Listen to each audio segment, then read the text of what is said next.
തീവ്ര വോട്ടർ പട്ടിക പരിഷ്കരണത്തിനെതിരെ സംസ്ഥാന സർക്കാർ ഹൈക്കോടതിയിൽ SIR നിർത്തിവെക്കണമെന്നാണ് ഹർജിയിലെ ആവശ്യം. തദ്ദേശ തെരഞ്ഞെടുപ്പും വോട്ടർ പട്ടിക പരിഷ്കരണവും ഒരേ സമയത്ത് നടക്കുന്നത് ഉദ്യോഗസ്ഥ ക്ഷാമത്തിനും ഭരണ സ്തംഭനത്തിനും ഇടയാക്കുമെന്നും സർക്കാർ ചൂണ്ടിക്കാട്ടുന്നു. ആജ്ഞ രവീന്ദ്രൻ, നേരത്തെ SIR നിർത്തിവെക്കണം എന്ന തീരുമാനം സർക്കാർ നേരത്തെ തന്നെ എടുത്തിട്ടുള്ളതാണ്. അതൊരു പൊതു നിലപാട് തന്നെയാണ്. ഇതിനെതിരെ കോടതിയെ സമീപിക്കുമെന്ന് നേരത്തെ തന്നെ വ്യക്തമാക്കിയിട്ടുള്ള കാര്യമാണ്. ആജ്ഞ, എന്താണ് വിവരങ്ങൾ?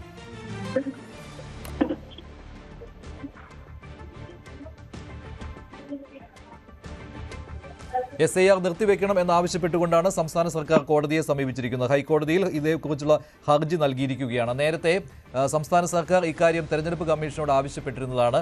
സംസ്ഥാന സർക്കാർ ചൂണ്ടിക്കാണിച്ചിരുന്നത് ഇപ്പോൾ തദ്ദേശ ഭരണ തെരഞ്ഞെടുപ്പ് കേരളത്തിൽ നടക്കുന്നതിനാൽ ആ സമയത്ത് രണ്ടും ഒരേ സമയം നടത്തുവാൻ കഴിയില്ല എന്നുള്ള കാര്യമായിരുന്നു. ആജ്ഞ, എന്തൊക്കെയാണ് വിവരങ്ങൾ? കേരളത്തിലെ വോട്ടർ പട്ടിക തീവ്രപരിഷ്കരണം കേന്ദ്ര തെരഞ്ഞെടുപ്പ് കമ്മീഷനെതിരെയാണ് സംസ്ഥാന സർക്കാർ കോടതിയിൽ ഹാജരായിരിക്കുന്നത്. പ്രത്യേകിച്ചും തദ്ദേശ തെരഞ്ഞെടുപ്പ് നടക്കുന്ന സാഹചര്യത്തിൽ SIR പരിഷ്കരണവും ഒരേ സമയത്ത് തന്നെ നടക്കുന്നു എന്നുള്ളതാണ്. ഇത് ഉദ്യോഗസ്ഥ ക്ഷാമത്തിനും ഭരണസ്തംഭനത്തിനും ഇടയാകും. ഇക്കാര്യം കാണിച്ചു തന്നെയാണ് ചീഫ് സെക്രട്ടറി നേരത്തെയും മുഖ്യ തെരഞ്ഞെടുപ്പ് കമ്മീഷണർക്ക് കത്തയച്ചിരുന്നതാണ്. പക്ഷേ അതിൽ നടപടിയൊന്നും ഉണ്ടായില്ല. അതേസമയം തദ്ദേശ തെരഞ്ഞെടുപ്പ് പ്രഖ്യാപിച്ചിരിക്കുന്ന ഈ സാഹചര്യത്തിൽ ഉദ്യോഗസ്ഥ ക്ഷാമം ഉണ്ടാകുന്നതും മറ്റ്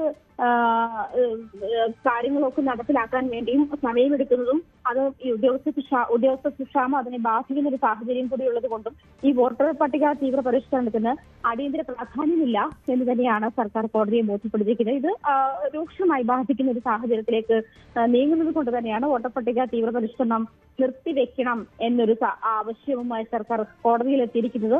ഈ തദ്ദേശ തെരഞ്ഞെടുപ്പും വോട്ടർ പട്ടിക തീവ്ര പരിഷ്കരണം ഒരേ സമയത്ത് നടക്കുന്നത് വലിയ ബുദ്ധിമുട്ടുണ്ടാക്കും. അത് തെരഞ്ഞെടുപ്പ് കമ്മീഷൻ നേരത്തെ ചീഫ് സെക്രട്ടറിക്ക് കത്തയച്ചതാണ്. അതിൽ നടപടി ഉണ്ടാകാത്തതിലാണ് ഇപ്പോൾ കോടതിയെ സമീപിച്ചിരിക്കുന്ന സാഹചര്യം ഉണ്ടായത്. ശരി, ഇക്കാര്യത്തിൽ വാദം നടന്നുകൊണ്ടിരിക്കുകയാണ്. നേരത്തെ തന്നെ ഇതിനുള്ള നടപടിക്രമങ്ങൾ തുടങ്ങിയതാണെന്നാണ് തെരഞ്ഞെടുപ്പ് കമ്മീഷൻ കോടതിയെ അറിയിച്ചിരിക്കുന്നത്. അതുമാത്രമല്ല 55% പ്രവർത്തനങ്ങളും തീവ്ര വോട്ടർ പട്ടിക പരിഷ്കരണവുമായി ബന്ധപ്പെട്ട് പൂർത്തിയായിട്ടുണ്ട് എന്ന് തെരഞ്ഞെടുപ്പ് കമ്മീഷൻ കോടതിയെ അറിയിച്ചിരിക്കുകയാണ്. നിരവധി സംസ്ഥാനങ്ങൾ ഉൾപ്പെട്ട പ്രക്രിയ ആയതിനാൽ സുപ്രീം കോടതിയെ സമീപിക്കുകയാണ് നല്ലത് എന്നാണ് ഹൈക്കോടതി ഇപ്പോൾ വാക്കാൽ നിർദ്ദേശം നൽകിയത്.